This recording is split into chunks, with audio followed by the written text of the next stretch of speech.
So I'm going to start the presentation of our consignment good tracking system by going into the order entry program. So the order pick and pack process for consignment orders is identical to regular sales orders in Sage 100. We just add a button labeled as CMO, and once you click on that, system will generate a different sequence of numbers for your consignment orders. And when this order is shipped, during the daily sales update routine, a system knows that this is a consignment order. Instead of deducting the quantity from quantity on hand and creating an invoice, we'll just move the inventory to a warehouse set up for the customer as the consignment warehouse for that customer. So depending on the size of the customer, you could have different consignment warehouses defined and linked to customer records, or you could basically have one consignment warehouse for all your customers. It could also be mix and match, so some larger customers could have their own consignment warehouse.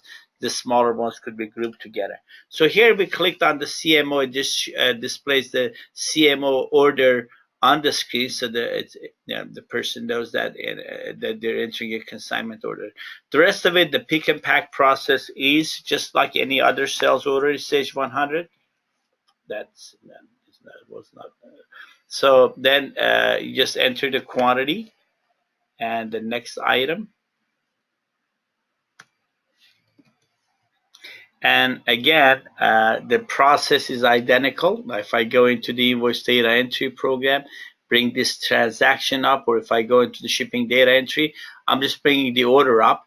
Now here in the invoice data entry, I have a CMI. The system knows that it's a consignment memo invoice. The consignment memo invoice does not have an invoice amount. Of course, if you enter a freight amount, the system is capable of charging the freight amount on the consignment memo invoice.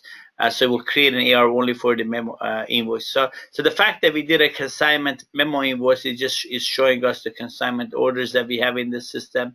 And here I am going to select the items.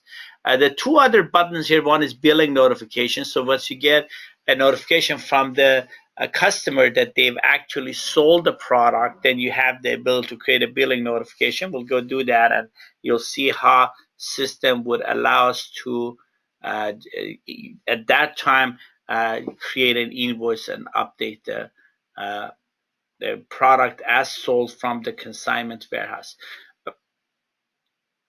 So here is this process, just like any other transaction.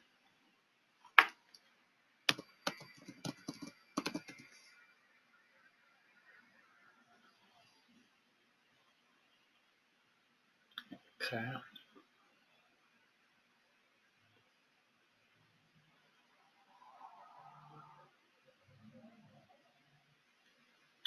So the system updated the transaction. It moved the inventory from the main warehouse to the warehouse designated as the consignment. So the nice thing about this is at any time you have visibility over what products you have in consignment. All the Sage 100 reports are available to view inventory on consignment. Here we just transfer 20 to the consignment warehouse. So if you put in a valuation report, stock status report, at all time you have visibility over inventory and consignment.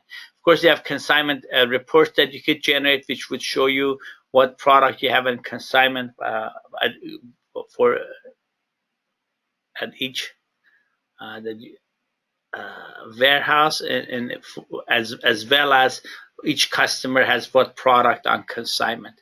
So now we're going to go do a billing notification, which is basically invoicing the customer for the product. So this is at a time when the customer calls and informs you that they've sold 4 of that product that they had in their possession. So I'm going to bring up that customer. If I go to the lines tab, and I'll be able to select and basically